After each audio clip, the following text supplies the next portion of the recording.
तो चलिए, ये तो था थोड़ा सा एक्टिविटी वगैरह। अब आपका दिमाग हो चुका होगा गर्म, ठीक है, वार्मिंग अप कर रहे थे ना। अब आपको आना है बच्चों डायरेक्टली चैप्टर के ऊपर, और चैप्टर की हम करते हैं स्टार्टिंग। और यहाँ पर जो है हम देख रहे हैं अभी पार्ट 1। क्लियर? तो ध्यान से देखिए, काफी इंटरेस्टिंग और मजेदार होने वाला है। इधर उधर ध्यान मत दो जो आप दे रहे, ठीक है, आपको ही बोल रहा हूँ। इधर देखो, इधर जी। देखिए, द फॉल ऑफ ट्रॉय। ठीक है भाई, ट्रॉय का जो है अब कौन सा वक्त आ गया, समझ जाओ, उसका जवाल का वक्त चालू हो गया। पार्ट 1 में देखते क्या, देखिए, The Iliad is the story of Ilium or Troy, a rich trading city in Asia Minor near the narrow sea that lead from the Aegean to the Black Sea. ठीक है, यहाँ पर अगर हम बात करेंगे, इलियाड है और ये इलियम है। ठीक है, यहाँ पर बोला गया कि इलियाड क्या है, कहानी है, एक स्टोरी है, जो कि इलियम या फिर ट्रॉय दोनों भी एक ही वर्ड है। ठीक है, इन दोनों को ही बोला गया, इलियम और ट्रॉय की एक कहानी है, जो कि क्या थी, a rich trading city in Asia. Asia जो हमारा कॉन्टिनेंट है, एशिया के अंदर, ठीक है, इस एशिया की ही जो है कोई सिटी है। जैसा मैंने आपको बताया कि सिटी है क्या, नहीं तो देख लेंगे। तो जो ट्रॉय है एक्चुअली वो क्या है, एक सिटी है, और वो एक ट्रेडिंग सिटी है। ट्रेडिंग का मतलब क्या होता है, जो बिजनेस फ्लो होता है वहां से बहुत ज्यादा। जैसे कि हम बात करेंगे मुंबई की, क्लियर? तो मुंबई अगर से हम देखेंगे तो ट्रेडिंग सिटी मान सकते हैं। क्यों? क्योंकि वहां पर पोर्ट लगा हुआ है, यानी कि बंदरगाह जिसको हम कहते हैं, ठीक है, समंदरी रास्ता, तो वहां से थोड़ा सा बिजनेस करना आसान हो जाता है। ऐसा क्यों बोल रहे सर, बाकी जगह पे तो हो जाता है जी, लेकिन ये उस टाइम की बात हो रही है जब ना कोई एरोप्लेन, ना ट्रेन, और ना ही कोई बस वगैरह हुआ करते थे। एक ट्रांसपोर्टेशन का जो वे जो आता था वो होता था भाई आपका शिप। ठीक है, यानी कि सी के द्वारा, यानी कि समंदर से जो है सो क्या किया करते थे, सफर किया करते थे, और सामान को एक जगह से दूसरी जगह ट्रांसपोर्ट किया करते थे। देखिए, एंड देन वो जो है एशिया की जो है एक सिटी है ट्रॉय, और बहुत ही ज्यादा रिच है, मतलब कि अमीर है, मतलब अच्छा खासा और खुशहाल जो है वो सिटी है। Minor near the narrow sea that lead from the Aegean to the Black Sea, और वो जो है एक नैरो सी के पास है, यानी कि लोकेटेड है, और वो एक एजियन टू द ब्लैक सी, यानी कि अगर से हम देखेंगे थोड़ा वो तो नक्शा उक्शा रहेगा ना, तो इस टाइप से यहाँ पर फॉर एग्जांपल ये हमारा ट्रॉय है, ठीक है, और यहाँ पर जो है आपका ये जो सी वाला जो लग रहा है ये ब्लैक सी लगे, यहाँ पर एजियन सी है। ठीक है, इस टाइप से मैप के अंदर वो चीजें देकर रखी है। आगे देखिए, it was well situated both for commerce and agriculture. ये दोनों के लिए भी सुइटेबल है। कौन दोनों के लिए? एक तो बच्चों कॉमर्स के लिए, सेकंड एग्रीकल्चर के लिए। कॉमर्स का मतलब जैसा होता है ना बिजनेस के लिए, मैंने आपको बताया भाई, ठीक है, एक जगह से दूसरी जगह सामान लेके जाना लाना है, ठीक है, ये हो जाता है कॉमर्स, ट्रेडिंग, बिजनेस वगैरह का। और एग्रीकल्चर हम जिसको कहेंगे वो होता है काश्तकारी।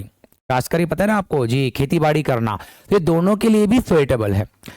In front of the city was a sea over which sailed the ship of a Troy carrying goods and grain. देखो यहाँ पर बच्चों एक बात याद रखना, GOOD, ये अगर से गुड आता ना तो इसका सिर्फ मीनिंग अच्छा ही होता। और अच्छा मतलब अच्छा का प्लूरल क्या बनाएंगे आप? अच्छा को अच्छा ही बोलेंगे ना, इसको ऐसा लगकर प्लूरल इसका कभी बनता ही नहीं। बट अगर से आप ऐसा सोच रहे होंगे कि सर देखो यहाँ पर तो प्लूरल दिया हुआ है गुड्स, ठीक है ना, ऐसा लगा हुआ है, इसका मतलब होता है सामान। ठीक है, याद रखिए। आपने वो ट्रकों के ऊपर देखा होगा ना, गुड्स बोलकर एक साइड तो गुड्स कैरियर बोलकर लिखा होता है, देखो दो साइड में, अच्छा सामान ले जाने वाली गाड़ी, तो याद रखो गुड्स मतलब वो है। तो यहाँ पर ये बताया गया कि भाई वो जो सिटी जो है उस सिटी के फ्रंट में, यानी कि जो ये जो सिटी है फॉर एग्जांपल, ठीक है, इस सिटी के जो फ्रंट में है वहां पर पूरा सी है, समंदर है। ये सिटी के एकदम सामने क्या पूरा समंदर है। And then which sailed the ship of a Troy carrying a goods and grain. grain का मतलब होता है अनाज। तो यहाँ पर जो है क्या किया जाता था भाई, सामान को, अनाज को लाने ले जाने का काम किया जाता था, क्योंकि समंदरी रास्ता है तो वहां पर शिप का आना, रुकना, ठहरना, ये सब चीजें हुआ करती थी। At the back rose the high peak of a Mount Ida. उसके बाद यहाँ पर यह बताया गया कि भाई सामने तो समंदर वाला रास्ता हो गया, और उसके बैक साइड में, यानी कि ये जो ट्रॉय के बैक साइड में जो है यहाँ पर जो है माउंटेन थे। और माउंटेन कौन से थे भाई? माउंट ईडा नाम का जो है एक पहाड़ जिसको आप कह सकते हो। और वहां पर जो है हाई पीक से क्या होते थे, from which flowed many reverse and streams. ठीक है, रिवर बोला जाता है बच्चों नदी को, ऐसे यहाँ लिखना पड़ेगा, और स्ट्रीम्स बोला जाता है झरना। झरना समझ में आता ना जी।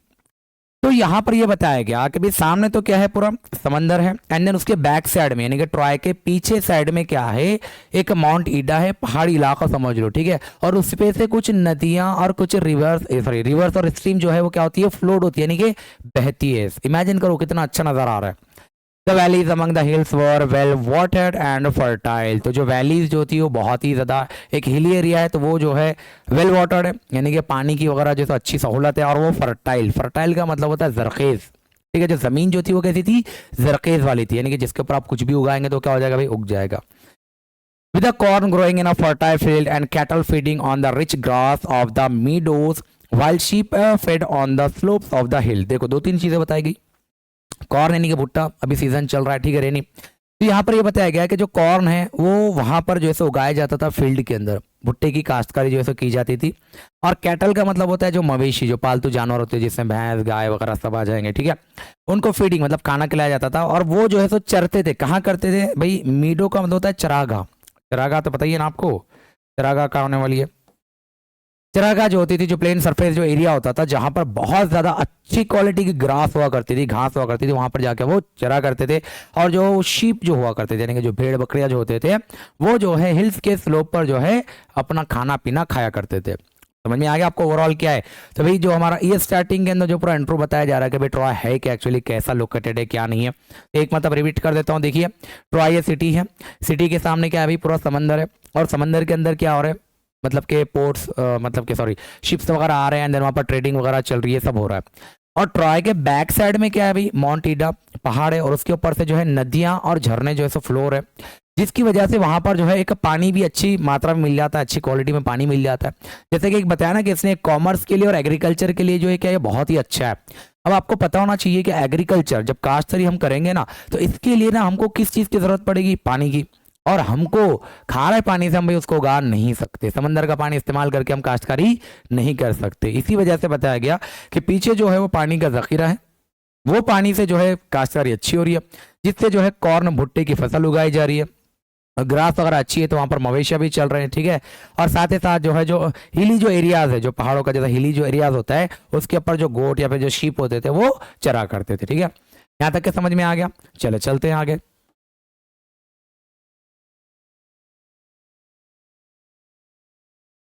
देखिए round their cities the Trojan had built a strong wall so that no enemy should attack them from the sea। यहाँ पर ये बताया गया कि जो ट्रोजन्स है, ट्रोजन्स मतलब जो ट्रॉय के अंदर जो रहने वाले जो लोग हैं उनको बोला जा रहा है। तो जो ट्रॉय जो है उसके अतराफ में पूरा जो है सो क्या किया गया? एक बिल्ट अ स्ट्रॉन्ग वॉल, एक बहुत ही मजबूत जो है क्या बनाई गई है? दीवार बनाई गई। स्ट्रॉन्ग मतलब मजबूत, ठीक है। So that no enemy, enemy का मतलब होता है दुश्मन, ठीक है, उसकी वजह से क्या होगा? कोई भी दुश्मन जो है अटैक नहीं कर सकता था उनके ऊपर। क्लियर? मतलब जो ट्रॉय जो है, ट्रॉय को ऐसे बिल्ड किया गया है कि उसके अतराफ में पूरी वॉल ली गई और बहुत ही मजबूत। तो ये अटैक करने वाला कैसे करेगा? ठीक है, ये एक चीज बताता है।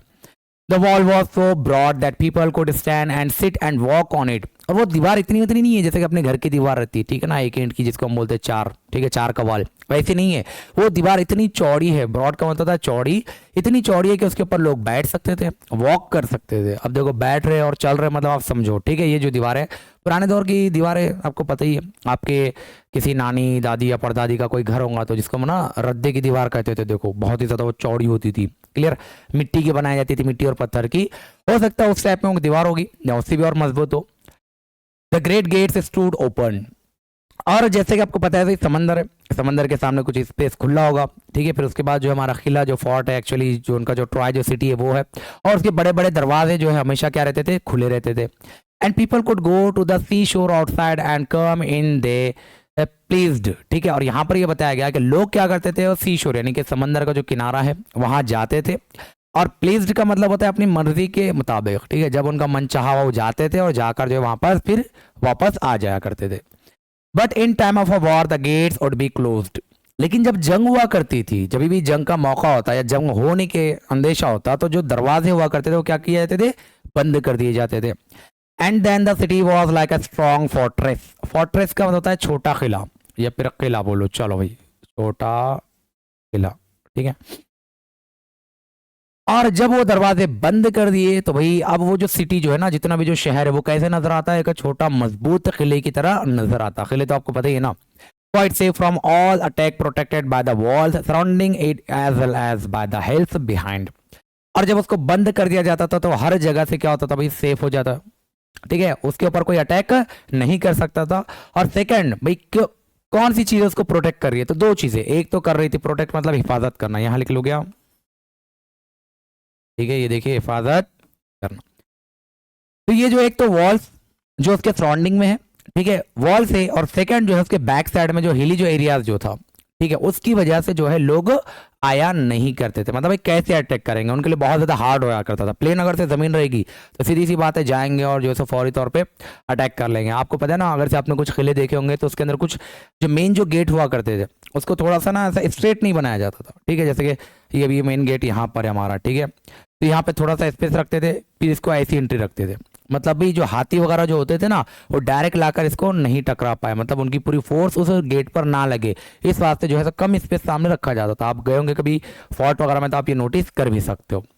चले तो चलते हैं थर्ड पैराग्राफ पर। देखिए मज़ा तो आ रही होगा आप लोगों को, नहीं आ रहा तो फिर मतलब आप ध्यान से नहीं देख रहे, ठीक है, और बाजू देख रहे थे बोलने के बाद भी। Thus the Troy was a strong city, strongly protected by its walls and strongly defended by its brave soldier. इसी वजह से जो ट्रॉय जो है वो जो सिटी जो थी वो बहुत ही ज़्यादा जो है महफूज हो चुकी थी दो चीज़ों से। एक तो वही उसके दीवार, ठीक है, और सेकंड उसके ब्रेव सोल्जर। ब्रेव का मतलब होता है बहादुर। भाई सोल्जर भी तो चाहिए ना, खाली दीवार बना के आपने रख दिए और बस अंदर सेफ समझ रहे हो, ऐसा थोड़ी ना पॉसिबल है। तो दोनों चीज़ों से जो है जो उनका ट्रॉय जो था बहुत ज़्यादा सेफ था। But all the kings and heroes of the Greece had declared war against the Trojan. अब ये क्या बात है, अब सुनो लड़ाई झगड़ा कहाँ से चालू हो रहा, ठीक है।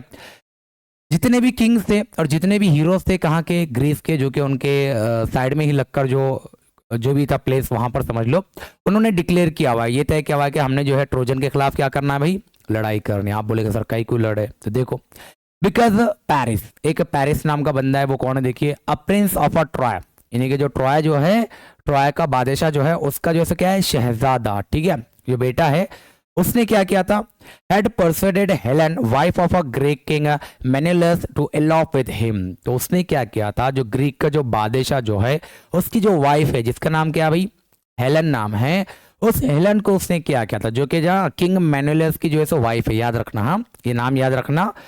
हेलन जो है वो कौन है, किंग मेनुलस की वाइफ है। और जो ग्रीक्स है वो एक्चुअली जैसे ये ट्रॉय में रहने वाले ट्रोजन्स हुए ना, तो ग्रीक में रहने वाले वो लोग हैं, ठीक है।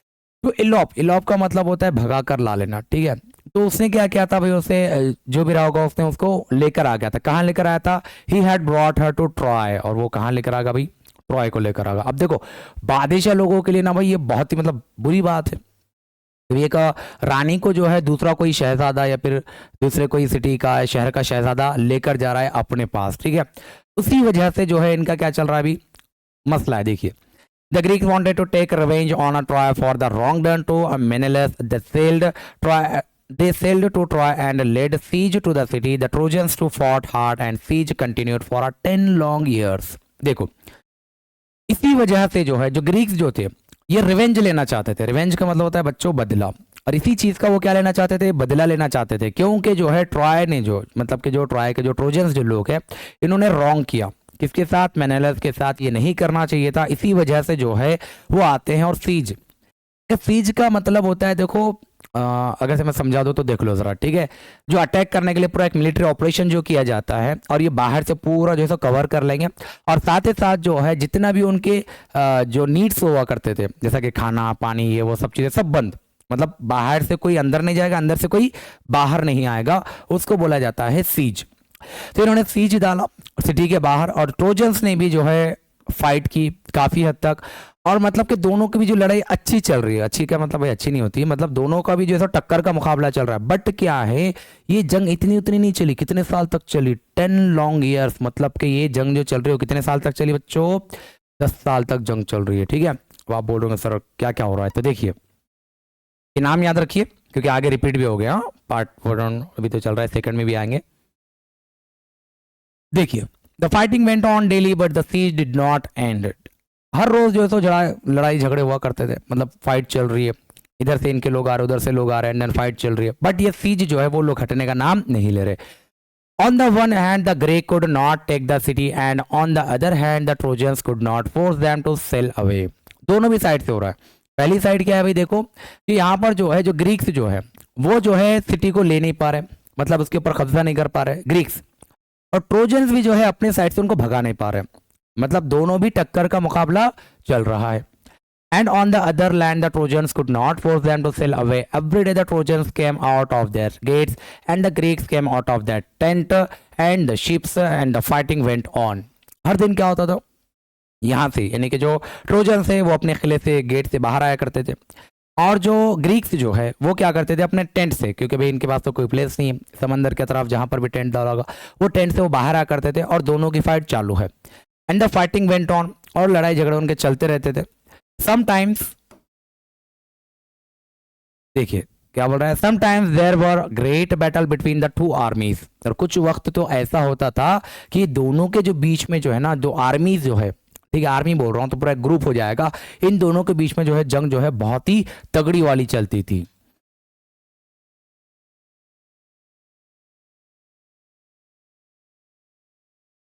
देखिए sometimes there were single fights between two great heroes, कभी कभी क्या होना कि पूरे आर्मीज वाले आ जाना, मतलब इधर से भी ग्रुप आना इधर से भी ग्रुप आना, और दोनों के बीच में जो है तो एकदम किसी ना घमासान लड़ाई जिसको हम कहते हैं, वैसी वाली जंग चल रही। तो कभी कभी ऐसा होता था कि दोनों साइड से भी एक एक जो है सो फाइटर आया करता था, जो भाई पॉपुलर हो हीरोज आते थे और वो लड़ते थे। Sometimes the trojans had the better of it and sometimes the Greeks, but still the fighting went on. तो कभी ऐसा होता ना कि ग्रीक्स जो है उनके ऊपर काबू पा लेते ट्रोजन्स के ऊपर, मतलब ग्रीक्स ने जो है ट्रोजन्स का किसी बंदे को मार दिया।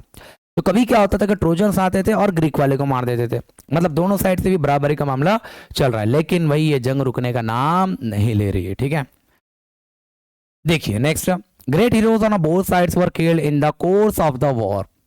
जो महान जो हीरोज है, मतलब जो अच्छे जो लड़ाके जो होते थे ना उनके, वो दोनों साइड से मर रहे हैं, ऐसा नहीं कि एक ही साइड से मर रहे, दोनों साइड से जो है ये जंग में जो है दोनों साइड से मर रहे हैं।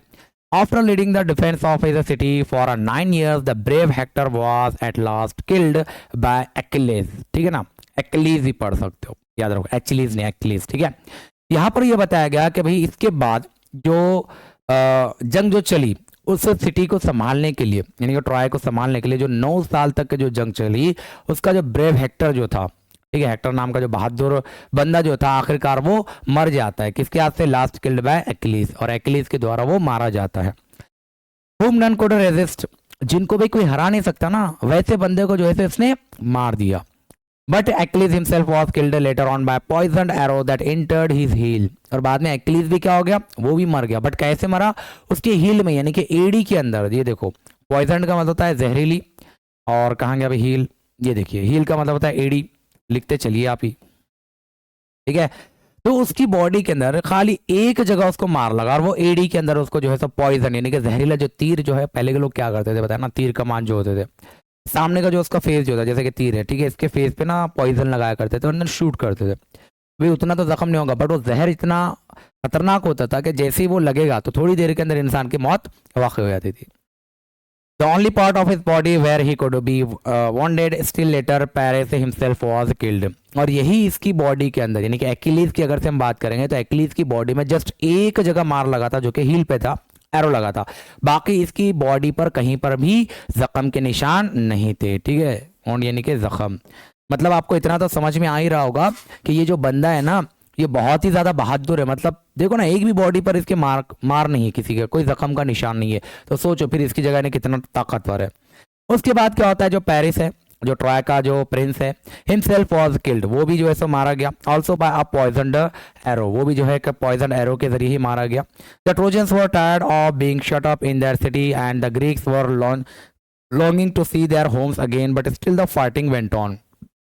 दोनों भी ट्रोजन्स ना थक चुके थे, टायर्ड हो चुके थे अपने भाई अपने, जैसे कि अगर से मैं आपको बोलूँ कि बाहर जंग चल रही है, आप अपने घर के अंदर बैठो, आपके घर में सब है खाने पीने के लिए, बट हम बैठ बैठ के भी तो बोर हो जाएंगे ना। तो सेम यही होता था कि ट्रोजन्स जो है क्या करते थे, अपने जो किला जो है उनके सिटी में रह रहे के वो भी बेचारे परेशान हो चुके थे, और जो ग्रीक्स जो थे वो भी जो है अपने फैमिलीज के जो लोग हैं ना, उनको देखने के लिए वो तरस रहे थे। ठीक है, भाई कब उनको घर पे जाना, क्योंकि 9-10 साल तक के भाई आप घर पे नहीं जा रहे हो, और जंग में ही आप जो है वहीं पर जंग चल रही रेगुलर। ठीक है, तो वो भी थक चुके थे, उनको भी लगता था कि हमने घर पर जाना है, लेकिन अभी तक कुछ भी नहीं हुआ। But still the fighting went on, और लड़ाई चालू है। ठीक है, तो बने रहिए पार्ट सेकंड के अंदर, इसके बाद क्या होता है क्या नहीं, वो सब चीज़ें हम इसके अंदर देखेंगे, क्योंकि इसके अंदर तो जस्ट एक छोटा छोटा ऊपरी ऊपरी चीज़ें बताई गई ना। अब मेन जो है हमारा कंटेंट वो है सेकंड पार्ट। ठीक है, तो चलिए देखते हैं पार्ट 2 में क्या हुआ। जैसे कि अगर से जो बच्चों ने पार्ट 1 नहीं देखा, उनको पहले पार्ट 2 देखना पड़ेगा। वो तो बोल रहे सर सर रील के वैसे ही आप बोल रहे हो, ठीक है, आ जाइए, क्योंकि उसके अंदर ही आपको पहले वाले में सभी चीज़ें बताई गई है। अगर से फर्स्ट समझ में आता है तो ही आपको सेकंड समझ में आएगा। तो आते हैं, स्टार्टिंग करते हैं, देखिए पार्ट 2 में क्या होता है। At last Troy was taken not by force but by a trick. जैसे कि आपको पता है ना कि जो ट्रॉय जो है वो फतेह ही नहीं हो पा रहा था। तो क्यों नहीं हो पा रहा? क्योंकि भाई दोनों भी जो साइड के जो आर्मीज है वो जो है सब बहुत ही, दोनों भी खतरनाक है, दोनों भी ब्रेव है, ठीक है। तो दोनों साइड से जंग चालू है, लेकिन जो है ट्रॉय फतेह हो ही नहीं रहा। तो किसी के जहन में कुछ आइडिया आया, लेकिन जो है ट्रॉय को जो है ले लिया गया, यानी कि उसके ऊपर फतेह पा ली गई, लेकिन जो है फोर्स के जरिए नहीं, ताकत के जरिए नहीं, इसको एक ट्रिक के जरिए। क्लियर? क्या ट्रिक थी वो हम देखते हैं। It was the cunning Odysseus who thought of a plan to obtain the victory.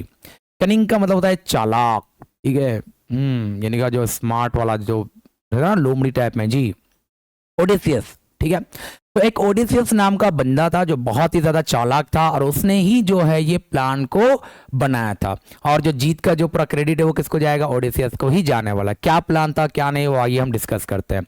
Let us build a great wooden horse. तो उसने क्या बोला? सबसे पहले क्या बनाएंगे हम? एक हॉर्स बनाएंगे, यानी कि घोड़ा बनाएंगे। भाई कै का? वुडन, यानी कि लकड़ी का, ठीक है जी। ये देखो लकड़ी का। हम एक बड़ा, छोटा भी नहीं है, बड़ा एक घोड़ा बनाते हैं लकड़ी का। He said big enough to hold man inside in.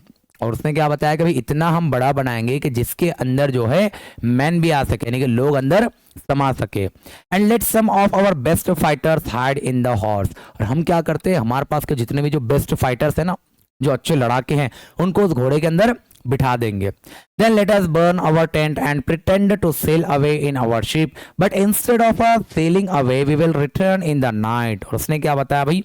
Burn मतलब बच्चे होता है जलाना, पता ही है आपको। और प्रिटेंड का मतलब होता है बहाना करना या फिर ड्रामा करना, ठीक है। ड्रामा ही यहाँ पे बेहतर रहेगा। उसने क्या बताया कि भाई अपन एक घोड़ा बनाते हैं, ठीक है। और घोड़ा बनाने के बाद जो है लकड़ी का घोड़ा बनाएंगे, और ऐसा घोड़ा बनाएंगे जिसके अंदर आदमी लोग बैठ सके। और हम क्या करेंगे, हमारे तरफ से जितने भी बेस्ट फाइटर्स हैं उनको अंदर बिठा देंगे, और जितने भी जो हमारे टेंट्स वगैरह है वो सब हम क्या करेंगे?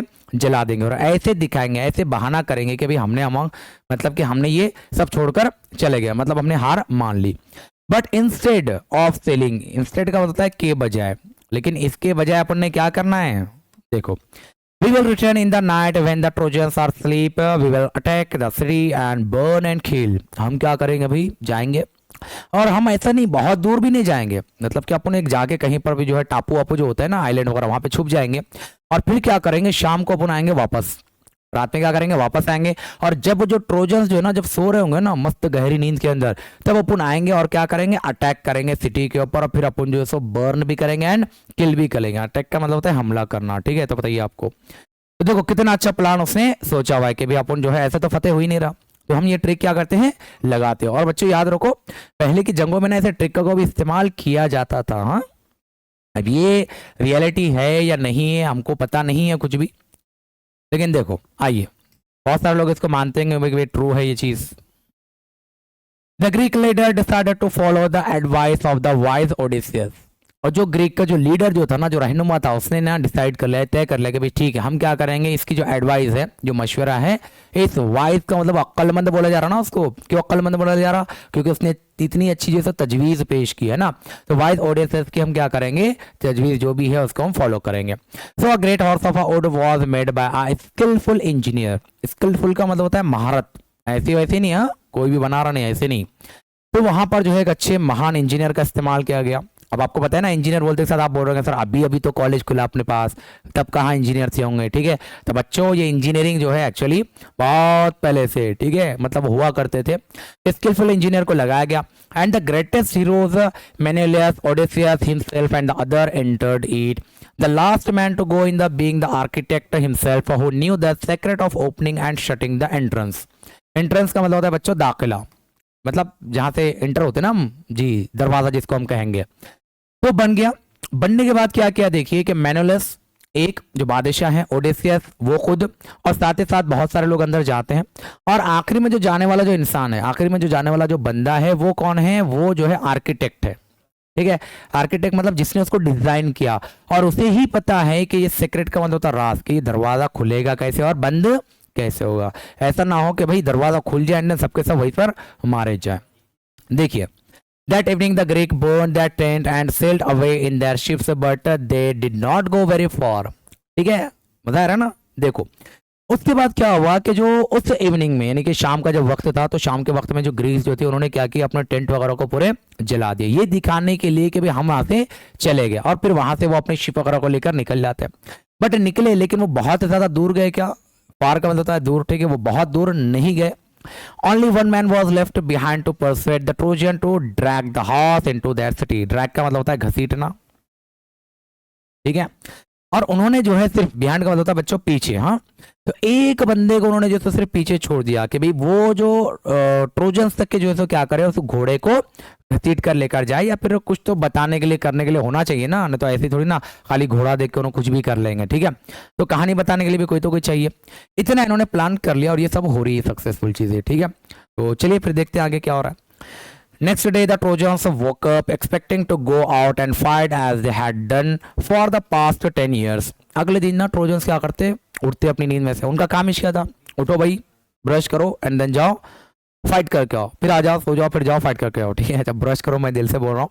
देखिए इन्होंने जो है सो एक्सपेक्ट किया, जैसे उनको पता था कि भाई रेगुलर का अपना मामूल है, उठना है, जाना है, जो 10 साल से हमारी लड़ाई चल रही है वैसे ही जाना है और लड़ कर आना है। बट क्या होता है देखिए, what delight and surprise they felt at the sight they saw on the seashore outside the walls. अरे उनकी तो खुशी का ठिकाना नहीं है। जैसे उन्होंने बाहर जाकर देखते ना सी शोर पर, यानी कि जो समंदर का जो किनारा है ना, वहां जाकर जो देखते, वहां पे तो एकदम चौकन्ने हो जाते वो। क्यों? It seems that the long siege was over at last. और उनको ऐसे लगने लगा था कि जो सीज जो है, स्टार्टिंग में होता है, सीज का मीनिंग क्या होता है, ठीक है, इस सीज ऐसा लगता है कि सीज जो है क्या हो चुकी है भाई, इतने टाइम तक चली और अब ये क्या हो चुकी है, पूरी मुकम्मल खत्म हो चुकी है।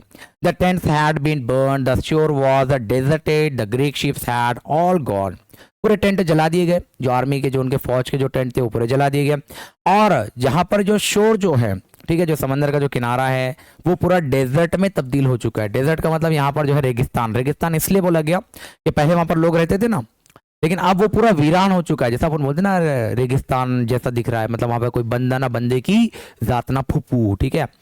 The Greek ship had all gone. उनको ऐसे लगने लगा कि भी जितने भी जो ग्रीक के जो शिप है वो क्या हो गए, यहाँ से रफू चक्कर हो गए, भाग गए।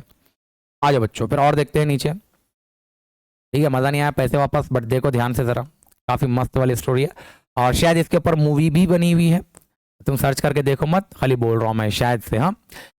It's a peace at last, they cried and opened wide their gates and came out in a large number on the plain. अब ना खुशी तो खुशी रहती है भाई, और उन्होंने जो है आखिरकार बोला कि भाई चलो आखिरकार क्या हुआ, अमन। ये पीस का मतलब टुकड़ा नहीं होता, अमन यानी कि सुकून और चैन। भाई चलो आखिरकार क्या मिली, राहत मिली, ठीक है। राहत बच्चे में होता है ना नाम, वो राहत नहीं जी।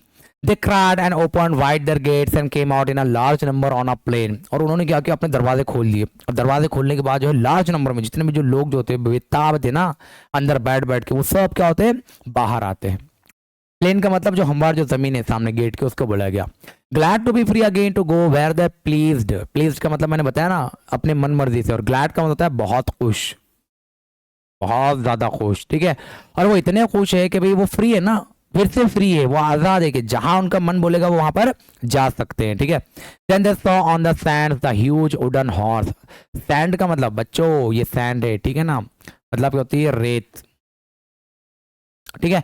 तो रेती के ऊपर इन्होंने एक बड़ा सा ह्यूज मतलब होता है बहुत बड़ा जो है वुडन हॉर्स देखा, जो बनाकर उन्होंने रखे थे, लकड़ी का जो घोड़ा है।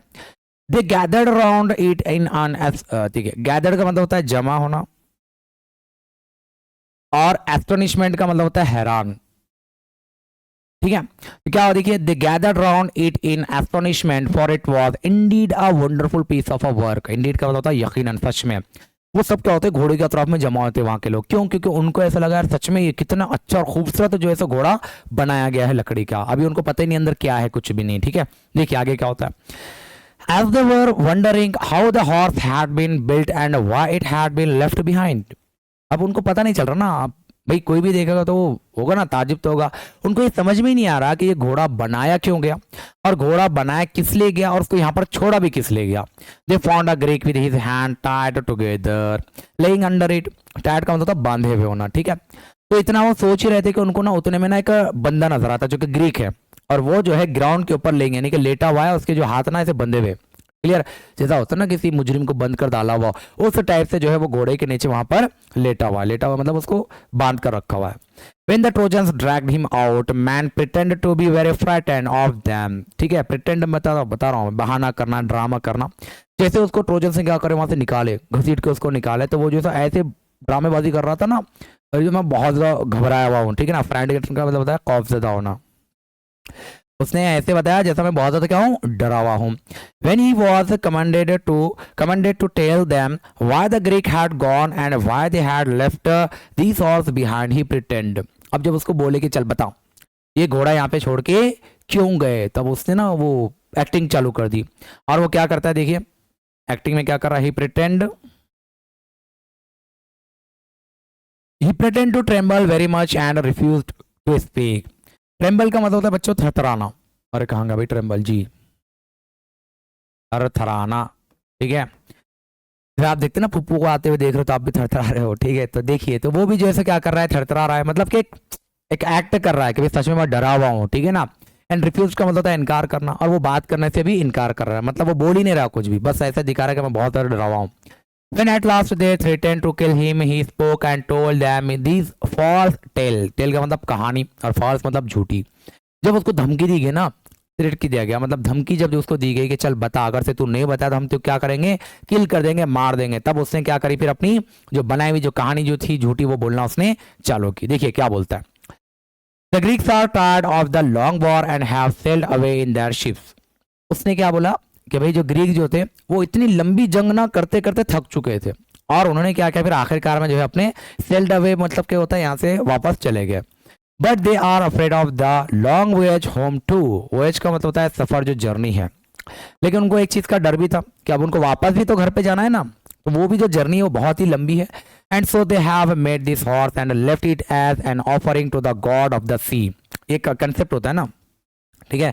तो इनका ये मानना था कि हमने क्या करना है, अभी ये घोड़े को बनाया इन्होंने, लकड़ी के घोड़े को, और ये ऑफर किया, मतलब जो गॉड ऑफ द सी, जो समंदरों का जो खुदा है, ठीक है, उनके उनके कंसेप्ट के अकॉर्डिंग हमने उसको क्या किया, ये ऑफर करना है, यानी कि उसकी भेंट देनी है। They wanted also to kill me and offer me as a sacrifice to the sea god, but I escaped and hid from them। ठीक है, तो वो बोलता है कि भाई मेरे को भी ना उन्होंने क्या कर रहे थे मालूम, मेरे को भी पकड़ के रखे थे और मेरे को भी किल कर देते, खत्म कर देते। किसके लिए, सेक्रीफाइस का मतलब होता है कुर्बानी, बलिदान देना, सुने ना आपने जी, हाँ। तो वैसे वाला जो है मेरी भी सेक्रीफाइस वो करने वाले थे, वो सी गॉड को मेरे को भेंट चढ़ाने वाले थे। But I escaped and hid from them. Escaped का मतलब भाग जाना, वहां से छूट कर हट जाना, ठीक है। मैं वहां से क्या करा भाई, भाग कर आ गया और यहाँ पर जैसे मैं छुप गया। हिड का मतलब होता है छुप जाना, सेकंड फॉर्म है, ओके। आगे देखिए, but why did the Greeks make such a huge horse.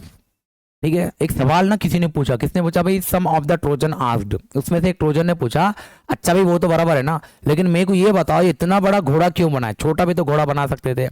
And the cunning Greek made this reply. Cunning ऊपर भी आया था, चालाक, तो उस ग्रीक जो चालाक जो ग्रीक है उसने जवाब दिया। क्या जवाब दिया बच्चों, if they had made a smaller offering you might have taken it into your city, then the luck would have gone to the Trojans and not to the Greeks, that is why they made it too big to go inside your gate. इतनी अच्छी कहानी बना रहा उसने, ठीक है। उसने बोला देखो, अगर से उन्होंने छोटा घोड़ा बनाते तो तुम क्या करते थे, अपने सिटी के अंदर, यानी कि वो गेट के अंदर से तुम लेके चल जा सकते थे, जिसकी वजह से क्या होता, जो लक ग्रीक्स के साथ होनी चाहिए थी वो ट्रोजन्स के साथ हो जाती, ठीक है। इस वजह से इन्होंने क्या करे भाई, ऐसा बड़ा घोड़ा बनाए कि भाई जिसको तुम अंदर लेकर ही ना जाओ। कितनी अच्छी कहानी बना रहा है ऐसे। अब इन्होंने क्या करेंगे, देखो ये तो होता ना बेवकूफ़ी वाली बात, वैसे ही कर रहे हैं। The Trojans were delighted to hear these। और ट्रोजन्स जो थे ना वो सुनकर ना बहुत ज्यादा खुश हो गए। डिलाइटेड मतलब कि बहुत ज्यादा खुश हो जाना। The Greeks have gone, they said, and the walls are no longer necessary. Let us make a hole in the wall and drag the horse in। अब जैसे उनको पता चला कि अब उन्होंने बोले हाँ खुश तो हो गया, और बोला जाता ना कि खुशी में और गम में फैसले नहीं करने चाहिए, तो देखो क्यों नहीं करने चाहिए, देखो। तो इन्होंने क्या किया भाई, अब उनको लगा कि भाई ग्रीक्स तो क्या गए यहाँ से रफू चक्कर हो गए, ऐसे इन्होंने कहा। और उन्होंने क्या कहा भाई कि अब ये जो दीवार है ना, ये बड़ी बड़ी सी जो दीवारें हैं, इनकी कोई ज़रूरत नहीं, हटाओ इनको, अब चलो ये कोई ज़रूरत नहीं है। Let us make a hole in the wall. हम क्या करते हैं भाई, दीवार के अंदर बड़ा सा छेद करते हैं, यानी कि सुराख करते हैं। और ये जो घोड़ा है ना, जो क्या है, एक भाई हमारे लिए एक जैसे कि एक अच्छा कुछ आने वाले समय के अंदर हमारे लिए कुछ बेहतर हो सकता है, उसको हम क्या करते हैं, लक को हमारे साथ लेकर जाते हैं। ऐसे इनके माइंड में भी चल रहा है, देखो करते क्या है। Their wise priest want them to do not to do so. देखिए, तो उनका जो वाइज प्रीस्ट का मतलब होता है जो पादरी, जो क्या कहेंगे हम, जो प्रीस्ट होता है ना, क्या और साधु संत जिसको हम कहते हैं जी। तो वो जो उनका जो वाइस प्रीस्ट था उसने पहले जो उनको वार्निंग दी कि देखो ऐसा मत करो, it may be a trick that will ruin us. Ruin का मतलब होता है बर्बाद कर देना, ठीक है। और उसने क्या बोला कि भाई ये जो एक ट्रिक हो सकती है, कि तरीका हो सकता है हमको भाई मारने का या कुछ और अटैक करने का, और अगर से आप ये करते हो तो हम टोटली क्या हो जाएंगे, बर्बाद हो जाएंगे। He said, "You will bring a disaster on the city if you break down the walls." Disaster का मतलब होता है बच्चों आफत, ठीक है। उस प्रीस्ट ने क्या बोला, अगर से तुमने ना ये दीवार तोड़ी जो हमने बनाई हुई है ऑलरेडी, मतलब हमने मतलब लोगों ने बनाई हुई दीवार, अगर से वो तुम तोड़ते हो तो तुम ना इस सिटी के ऊपर, इस शहर के ऊपर ना एक आफत को लेकर आने वाले हो। But they were so excited that they paid no attention to his words. क्योंकि वो बहुत ज़्यादा एक्साइटेड थे, मतलब 10 साल की जंग के बाद भाई इतनी खुशी, तो उनके एक्साइटमेंट का लेवल बहुत ज़्यादा है। तो उन्होंने उस प्रीस्ट की बात पे कोई भी ध्यान नहीं दिया। टेंशन का मतलब होता है ध्यान देना। They broke down part of their strong wall in order to drag the horse in। और उन्होंने क्या किया, अपनी जो दीवार जो थी, दीवार के अंदर भी बड़ा सा सुराख कर ही डाला। किस नियत से, कि हम क्या करेंगे, उस घोड़े को घसीट कर हमारे पास लेकर जाएंगे, ठीक है। यहाँ तक अच्छे से समझ में आया, मजा आ रहा है ना, ठीक है। चलो, घर के बड़े भी देख रहे होंगे, बच्चे भी देख रहे होंगे साथ में, मेरे कितनी अच्छी स्टोरी है ना, फिर पढ़ते नहीं तुम लोग। आइए आगे देखते हैं। All that day the Trojans feasted and drank and celebrated। और पूरे दिन जो है ट्रोजन्स ने क्या क्या मस्त खाना पीना खाया करा, एंड देन फिर ठीक है ना जी, पिए करे, ये सब उन्होंने चीज़ें की। क्योंकि नॉर्मली उस टाइम पर ना ये आर्मी के जो लोग जो हुआ करते थे उस टाइम पर ये कॉमन सी चीज़ें थी। तो वो क्या करते थे, जब भी जॉय का, खुशी का मौका आता था तो फिर समझ जाओ भाई, ठीक है, ये सेलिब्रेट कर रहे हैं। After all their celebration they went to sleep and slept soundly. और उसके बाद क्या करते हैं, वो पूरा सेलिब्रेशन होने के बाद जो है वो जाते हैं और सो जाते हैं। यहाँ पर एक वर्ड दे रहा है स्लिप्ट साउंडली। स्लिप्ट साउंडली का मतलब ऐसे कि ना, जैसे कि आप कोई फंक्शन कर रहे हो और बहुत खुश थे आप और बहुत थके भी थे, आपने बहुत एंजॉय किया, आप सोएंगे कैसे आप, ठीक है, मतलब एकदम भरपूर नींद जिसको हम कहते हैं, बस वो घोड़े बेच के सोना। But that day of a rejoicing was soon followed by a night of a terror and death. लेकिन ये जो रात है वो कन्वर्ट होने वाली किस चीज के अंदर, एक टेरर और डेथ में, यानी कि मौत वाली रात होने वाली है भाई, ये खौफनाक रात होने वाली एकदम। क्योंकि अब जो है अब सही टाइम उनको मिल गया। देखो क्या होता है। The Greek ship had not sailed far. As soon as they were hidden by an island, they had lowered their sail and dropped anchor and waited for the night। जैसे कि आपको पता है कि जो ग्रीक के जो शिप जो थे वो बहुत ज्यादा दूर नहीं गए थे और वो इंतजार ही कर रहे थे, और वो छुपे हुए, जैसे कि आप देख रहे हो ना, हिडन का मतलब छुपे हुए, एक आइलैंड के पास वो छुपे हुए हैं। और जो इन्होंने अपने जो शिप जो थे उसका लंगर जिसको डालना बोलते हैं, ठीक है, यानी कि एक जगह उन्होंने बसेरा किया कि भी ना दिखे उस जगह से, और उस टाइप से उन्होंने बसेरा किया, और वो इंतजार कर रहे हैं किसका भाई, रात के होने का, शाम के होने का। In the darkness, the fleet sailed back, and the leading ship, which was Agamemnon's, bore a red light high on its mast. The Greek who was watching for the return of the fleet crept to the wooden horse and gave the signal. The side of the horse opened. The Greeks climbed out and opened the gates. The whole Greek army entered the sleeping city। ठीक है, ये देखिए एगामेमनस, ठीक है। तो एगामेमनस की अगर बात हम करेंगे तो देखिए क्या होगा, ये एगामेमनस मतलब ये जो है एक जो बादशाह जो है ना उनका, उसकी बात हो रही है। तो देखिए यहाँ पे उन्होंने क्या किया, इंतजार कर रहे हैं, और इंतजार करने के बाद जो वो छुपे हुए, और वो एक होता ना, एक लाइट जल रही है सामने, जो है उनको लीड जो करने वाला जो है ना, जैसे कि उसके शिप के ऊपर जो है एक लाइट बर्न कर रही है, जल रही है ग्रीक की, और वो वहां से वो देख रहे। फिर जैसे ही इन्होंने यहाँ से इंस्ट्रक्शन दे दिया कि भाई चलो आ जाओ, सब लोग क्या हो गए, सोए हुए, तो पूरे शिप से आ जाते हैं, और जो अंदर के जो लोग हैं अंदर से दरवाजा खोलते हैं, ठीक है, और वो पूरे लोग बाहर निकल कर आते हैं वो हॉर्स में से। क्लाइंब का मतलब होता है चढ़ना, ठीक है, कोई ऐसी ऊंची चीज पर वगैरह चढ़ना, वो चढ़ते जाते हैं और गेट को खोल देते हैं। एंड इमीडिएटली द ग्रीक, देखिए immediately the Greek set fire to houses and towers and places and began to burn and kill. बहुत ही जल्दी जो है ये लोग जाते हैं, जाने के बाद जो है मतलब आगे ना फौरी आ गया अब, और आने के बाद इन्होंने क्या किया, भाई वहाँ के घरों को ठीक है आग लगाना चालू कर दी, वहाँ के पैलेसेस को लगाना आग उन्होंने चालू कर दी, ठीक है, पैलेस जो होता ना जी, उसको भी आग उन्होंने लगा रहे, और जो है सो मारना काटना जो है चालू हो चुका है, मतलब जंग अब चालू हो चुकी है, सब तो सो रहे हैं ना। Troy was filled with the site of a leaping flames. Leaping flames का मतलब जो है तो जैसे कि आग के शोले निकलते ना ऊपर, बहुत ज्यादा आग लग चुकी है तो हमको ना ऊपर आग के शोले दिखते हैं, उसको बोला गया लीपिंग फ्लेम्स। तो ट्रॉय की अगर से हम बात करेंगे तो वो एक पूरा नजारा जो है लीपिंग फ्लेम्स टाइप से हो गया था, शोले भड़कते हुए बाहर निकल रहे। And the sound of a shouting and the noise of a weapons and the cries of a weeping women, यानी कि रोती हुई औरतों की, ठीक है। अब ये जब जंग चल रही है तो भाई सीधी सी बात है, आग के शोले निकल रहे, जल रहे, साथ ही साथ जो है तलवारों के यानी कि वेपन्स की आवाजें आ रही है, चिल्लाने की आवाज आ रही है, और साथ ही साथ जो है औरतें रो रही है, बच्चे रो रहे हैं, ठीक है, उन सब की आवाजें आ रही है। The sleeping trojans sprang out of their beds but they were taken by surprise। अब जो सो रहे थे ना ट्रोजन्स, अब इतनी आवाज़ से उनकी क्या होती है, नींद हुशार होती है, फौरी हड़बड़ा के उठ रहे। हड़बड़ा के उठने के बाद भी कुछ फायदा रहने वाला क्या, क्योंकि उन्होंने ये नोटिस किया, इनको तो हैरत में आ गए ना, सरप्राइज हो गए, वो हैरान हो गए। क्यों? Their enemies were right inside their walls, क्योंकि जितने भी जो एनिमीज जो थे, जो दुश्मन जो थे, वो तो दीवार के अंदर आ चुके थे। And many of the Trojans were killed before they could put on their armours and seize their weapons. और बहुत सारे तो ट्रोजन्स ऐसे ही मर गए कि भाई उनको तो वक्त ही नहीं मिला। ये आर्मर जो होता है ना, आर्मर का मतलब होता है जो हम जंग के लिए जाने से पहले जो सूट बूट जो पहनकर तैयार होते हैं, उसको बोला गया है आर्मर। वेपन्स लेने का भी टाइम नहीं मिला, मतलब वो सो ही रहते होंगे, उठे बोलेगी सीधा मार दिए गए, गर्दन उड़ा दी। तो ऐसे जो ऐसा हालात वहां के अभी चल रहे हैं। देखिए आगे क्या हो रहा है। A bright light lit up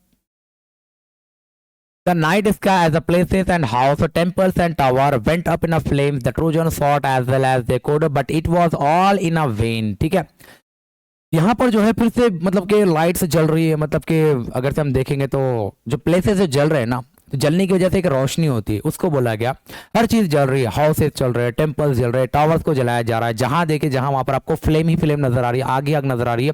और जो ट्रोजन्स जो है ना, ट्रोजन्स क्या कर रहे हैं भाई, इन्होंने जितने भी जो ट्रोजन्स हो गए थे होशियार, ठीक है, इन्होंने अपना पूरा एफर्ट लगाया कि भाई हम जो सब लड़ेंगे एनिमी से, बट उसका कोई भी फायदा नहीं हो रहा था। ओल्ड किंग प्रियाम, ठीक है, प्रियाम पढ़ सकते हो, प्रियम पढ़ सकते हो, इसका प्रोनाउंसिएशन अलग अलग है। Priam was killed with all his brave sons. तो यहाँ पर जो पुराना जो बादशाह जो है, इसका नाम है प्रियम या प्रियाम या कुछ तो पढ़ो, उनका जो ब्रेव जो सन है, ब्रेव सन के साथ यानी बहादुर लड़कों के साथ उसको भी कत्ल कर दिया गया। Hector's wife and his old mother and sister were carried off as a slaves by the conqueror. मतलब कि जिन्होंने उस जंग को जीता, उन्होंने क्या किया, जो हेक्टर की जो वाइफ जो थी उसे, उसकी पूरा मतलब कि मम्मी को और उसकी बहन को उन्होंने क्या किया, स्लेव बना लिया, यानी कि गुलाम। पहले के ज़माने में होता था ना कि जो भी आता था उसको क्या करते थे, माल गनीमत वगैरह जिसको हम कहते हैं, गुलाम बनाकर लेकर चले जाते थे, सामान जो मिला वो लेकर चले जाते थे।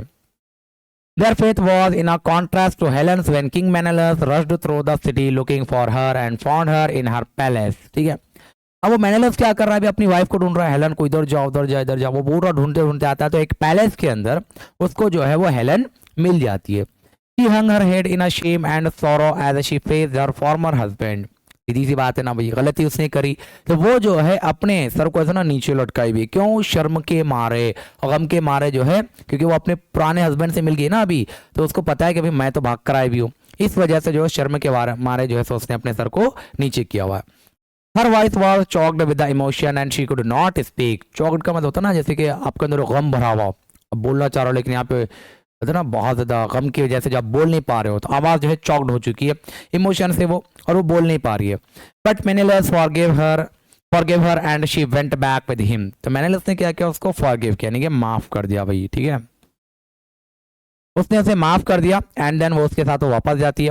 For it was only Aphrodite who had turned her heart away from her home and her husband and her child.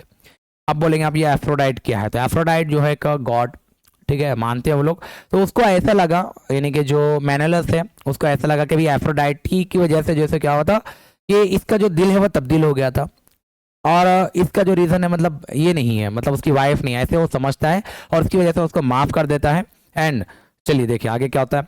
When morning came nothing was left of the proud rich city that had resisted attack for 10 years। और जब जो है, चलो ये हो गया, देखिए जब सुबह का वक्त आया बच्चों, तो सुबह का वक्त आने के बाद जो एक कभी रिच और प्राउड एक सिटी हुआ करती थी, बहुत एक बढ़िया और बहुत ही बेहतरीन एक अमीर सिटी में जिसकी गिनती हुआ करती थी, वो अब पूरी तरीके से क्या हो चुकी है, डिस्ट्रॉय हो चुकी है, बर्बाद हो चुकी है। Rich city that had resisted attack for 10 years। और ऐसी सिटी जिसने अपने आप को बचाने के लिए कितने 10 साल तक के जो है डिफेंस किया अपने आप को कि भाई बस इनसे जो है सो अटैक से बचना है, ठीक है। ये देखिए 10 इयर्स तक के जो है इन्होंने क्या किया था, अपने आप को बचाने की भरपूर कोशिश की, और एक छोटी सी गलती की वजह से आप देखिए कि भाई कितना बड़ा यहाँ पर कारण हो चुका है। तो इस टाइप से जो है हमारे पास ये पूरा जो पार्ट 1 और पार्ट 2 बच्चों वो होता है मुकम्मल। और जैसे मैंने आपको बताया कि काफ़ी इंटरेस्टिंग सा था, एक कहानी पढ़े हुए सी आपको लग रहा होगा, तो बस एक मरतबा आपने रिवाइंड इसको कर लेना, माइंड के अंदर कभी बैठो ना सुकून से, जैसे सोच लेना, इसको पढ़ने की भी आपको ज़रूरत नहीं पड़ेगी। हाँ, इसके अंदर के जितने हार्ड वर्ड वगैरह वोकैबुलरी जो है जो मैंने लिखाए हुए हैं वो आप साथ साथ लिखकर उसको लर्न कर लीजिए, ठीक है। उम्मीद है ये चैप्टर में आपको काफ़ी मज़ा आया होगा। तो चलिए मिलते हैं फिर वैसे ही अगले वीडियो लेक्चर के अंदर, तब तक के लिए खुदा हाफिज़।